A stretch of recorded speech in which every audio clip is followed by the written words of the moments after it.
राज्याचे मुख्यमंत्री फक्त मंत्री आहेत, तुम्ही सगळे मंत्री हे बिनकामाचे मंत्री आहात आणि बिनकामाचे मंत्री म्हणून संपूर्ण देशामध्ये तुमच्या या विक्रमाची नोंद झाली, त्याबद्दल मी तुमचं पहिल्यांदा अभिनंदन करतो।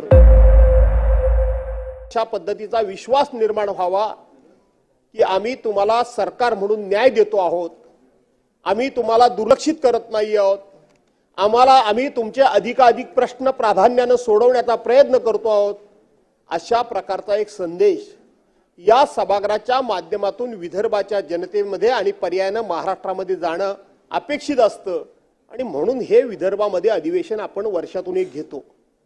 अध्यक्ष महोदय, आपण देखील याच भागातले विदर्भातले जात, बुलढाणा विदर्भामध्ये येतं ना, विदर्भातले जात अध्यक्ष महोदय।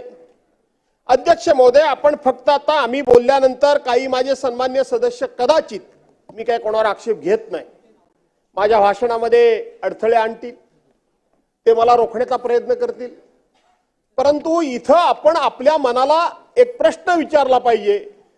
आमचे मित्र आकाशजी फुंडकर मंत्री झाल्यानंतर भेटतील असं वाटलं होतं, कारण भाऊसाहेब फुंडकर आणि आमचे संबंध त्यांना माहीत आहेत, ते नेहमी भेटतात, पण जरा मंत्री झाल्यामुळे भलतेच खुश आहेत। असो, तुमच्या खुशीमध्ये मी समाधानी आहे।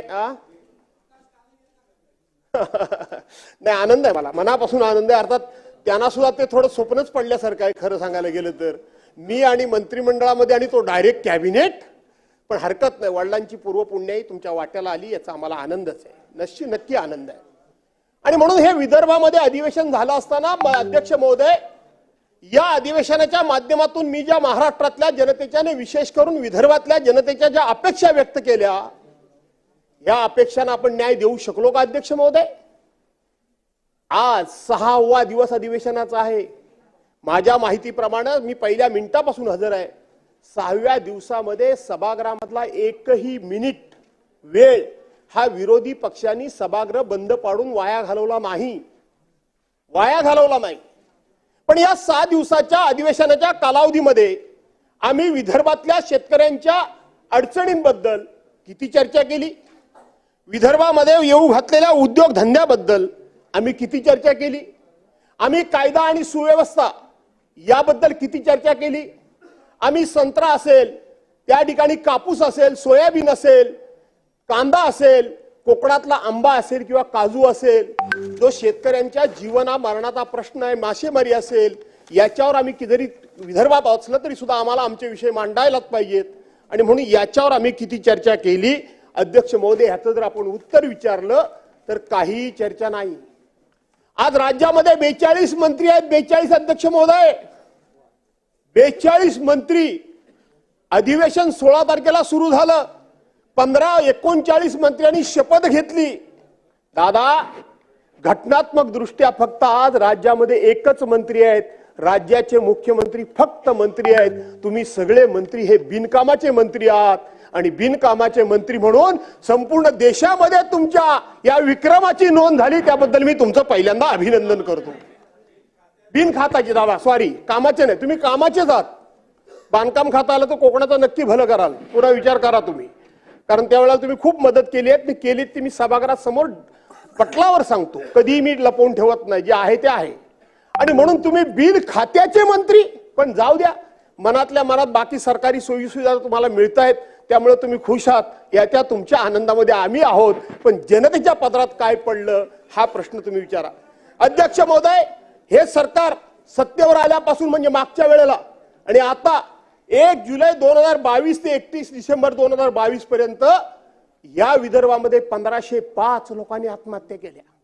अध्यक्ष महोदय, 1 जानेवारी 2023 ते 31 डिसेंबर 2023 2900 शेतकऱ्यांनी आत्महत्या केल्या। अध्यक्ष महोदय, 1 जानेवारी 2024 ते कालच्या 30 नोव्हेंबर 2024 पर्यंत 2335 शेतकऱ्यांनी आत्महत्या केल्या। याचा अर्थ जवळजवळ 7000 शेतकऱ्यांनी आत्महत्या केल्या। 7000 शेतकऱ्यांनी आत्महत्या केल्या। ह्या आत्महत्येचं प्रमाण किंवा आत्महत्येचा प्रकार किंवा आत्महत्या होण्याचं केवळ हे सरकारच्याच कारकिर्दीत झालं अशा पद्धतीचा मी आरोप करणार नाही, अजिबात करणार नाही, परंतु सरकार म्हणून ज्या वेळेला आपण सत्तेवर येतो त्यावेळेला आपण महाराष्ट्राच्या जनतेला उद्देशून राज्यपाल महोदयांच्या भाषणाच्या माध्यमाच्या द्वारे किंवा अर्थसंकल्पाच्या द्वारे आपण त्या ठिकाणी असा संदेश पाठवत असतो की हे आमचं सरकार सत्तेवर आल्यामुळं आता आम्ही हा भाग आत्महत्या मुक्त करू. मुक्त करणं थोडं अवघड काम झालेला आहे, प्रयत्न होतात, पण तरी देखील 7,000 आत्महत्या होणं मला वाटतं या राज्यकर्त्यांच्या कारकिर्दीतला आणि या महाराष्ट्रातल्या इतिहासातला सगळ्यात मोठा विक्रम आहे असं म्हटलं तर अध्यक्ष महोदय ठरणार या ठिकाणी वावगं ठरणार नाही. अध्यक्ष महोदय, शेतकरी आत्महत्या मुक्त महाराष्ट्र करण्याची माननीय मुख्यमंत्र्यांची घोषणा ही कागदावरच झाली. दुष्काळग्रस्त भागाला शेतमालाला आम्ही रास्त भाव देऊ, एकंदरीत उत्पादक खर्चाच्या 1.5 आम्ही भाव देऊ. कुठे आहे अध्यक्ष महोदय? कुठे आहे एमएसपी? आहे कुठे एमएसपी? दुधाचे पडलेले भाव मध्यंतरी सरकारनं जाहीर केलं की आम्ही दुधाच्या पडलेल्या भावाला या ठिकाणी सुधारित करण्याकरता पर लिटर 10 रुपये आम्ही त्या ठिकाणी वाढीव देऊ. कुठे आहेत अध्यक्ष महोदय त्याचा वाढीव? तरी सुद्धा का शेतकरी आता या ठिकाणी शेतकऱ्यांना दुष्काळ अवकाळीमध्ये झालेल्या नुकसानाची मदत मिळालेली नाही. पीक विमा योजना, मला या सदनाचे सदस्य सुरेश अण्णा धस मला वाटतं आहेत की बाहेर आहेत मला माहित नाही. मी आज सकाळीच म्हणजे सेविंग वगैरे करताना काही मी भाषण ऐकत असतो. मी भाषण ऐकत होतो, योगायोगानं या सभागृहातले सदस्य सुरेश अण्णा धस यांचं भाषण मी ऐकलं. त्यांनी टीव्हीवर दिलेली मुलाखत मी ऐकली. त्यांनी सांगितलं की जवळजवळ 1000 पानांचा बंच मी या ठिकाणी राज्याचे उपमुख्यमंत्री माननीय अजितदादांच्याकडे नेऊन दिलाय, पुरावे नेऊन दिलेत. आणि त्यांनी सांगितलं की गेल्या 2.5-3 वर्षाच्या कालखंडामध्ये राज्याच्या शेती विभागाकडून करोडो रुपयाच्या विमा कंपन्यांच्या या सगळ्याच्या पोटभरणी करता म्हणून शेतकऱ्यांच्या पोटावर मारून हजारो कोटींचा भ्रष्टाचार झालाय. हे मी म्हणत नाही तर सत्ताधारी पक्षाचे सदस्य त्यांनी माननीय राज्याचे मुख्यमंत्र्यांच्याकडे दिलेल्या कागदांचा हवाला देऊन मी जेव्हा ऐकलं तेव्हा मी स्वतः शॉक झालो. त्यांनी बीड मधलं, त्यांनी संपूर्णपणे उस्मानाबाद मधलं, धाराशिव मधलं वगैरे काही उदाहरणं त्यांनी दिली, भूम परांडा वगैरे त्यांनी उल्लेख केला. मी शॉक झालो अध्यक्ष महोदय. त्यांनी स्पष्टपणे सांगितलंय की सरकारी यंत्रणा वापरून, सरकारी अधिकार वापरून मंत्र्यांच्याच सहकारामुळे या ठिकाणी या विमा कंपन्यांची पोट भरून हजारो कोटी रुपयाचा भ्रष्टाचार झालाय. अध्यक्ष महोदय, हे सत्ताधारी पक्षाचे सदस्य म्हणतायत.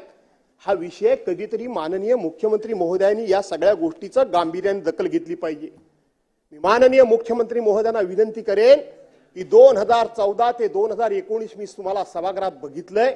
अनेकांना पाठीशी घालण्याचं, अनेकांच्या गुन्ह्यावर पांघरून घालण्याचं, अनेकांच्या चुकांवर पांघरून घालण्याचं काम तुम्ही केलं. पण आता पुन्हा ते करू नका. प्रचंड असं तुम्हाला आता बहुमत आहे. नाही तर एक दिवस हे सगळे गुन्हे जर तुम्ही पाठीशी घालत बसलात तर एक दिवस तुमच्याबद्दल म्हणावं लागेल की राम तेरी गंगा मैली हो गई, पापियों के पाप धोते धोते धोते.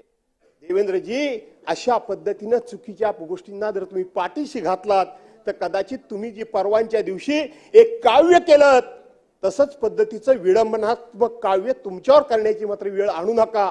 एवढंच मी या निमित्तानं सांगतो. कांद्याचे भाव पडले, कांद्याचा शेतकरी त्याचं त्यावेळेला आपण काय ते उठवतात ते बाहेरचं, आणि म्हणून त्याचं धोरण सातत्यानं बदलत आलं. वेळेवर कर्ज वाटप नाही, बँकांची सातत्यानं अडवणूक, कर्ज घेतलेला असलेला सिबिलची होणारी विचारणा, या सगळ्यामुळे शेतकरी हा नागवला गेलाय. आणि त्यातलाच शेतकरी सुद्धा तुमचा कापूस असेल, सोयाबीन असेल किंवा अन्य या भागातला संत्रा उत्पादक असेल.